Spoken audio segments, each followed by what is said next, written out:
नमस्कार मंडळी, आजच्या व्हिडिओमध्ये पुन्हा एकदा स्वागत. आज आहे पौष पौर्णिमा. आज पौष पौर्णिमेला संध्याकाळी आपण इथे एक दिवा लावण्यास आर्थिक अडचणी दूर होण्यास व घरात सुख समृद्धी वाढण्यास मदत होते, अशी श्रद्धा आहे. दिवा कुठे लावायचा? घराच्या मुख्य दरवाजाच्या उजव्या बाजूला तुपाचा किंवा तिळाच्या तेलाचा दिवा लावायचा आहे.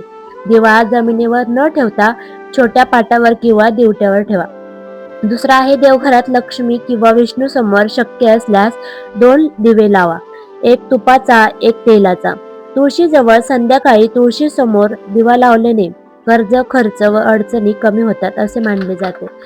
दिवा लावताना काय बोलायचं? शांत मनाने 3 वेळा म्हणायचं आहे, ओम श्री महालक्ष्मी नमः किंवा श्री विष्णवे नमः.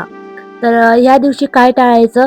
दिवा विझलेला ठेवू नका, रागात किंवा घाईत दिवा लावू नका, फुटलेल्या दिव्यात दिवा लावू नका. धन्यवाद. एवढंच करा आज. लक्ष्मी कृपा सदैव तुमच्या पाठीशी राहील. श्री स्वामी समर्थ. धन्यवाद. आजच्या व्हिडिओमध्ये व्हिडिओ आवडला असेल तर नक्की लाईक करा, शेअर करा आणि सबस्क्राईब करा. आणि लाईक करा, नक्की लाईक करा. तुम्ही व्हिडिओला अजिबात लाईक करत नाहीये, थोडे सुद्धा लाईक येत नाहीत. जरा तुम्ही सपोर्ट करा मला. धन्यवाद. श्री स्वामी समर्थ.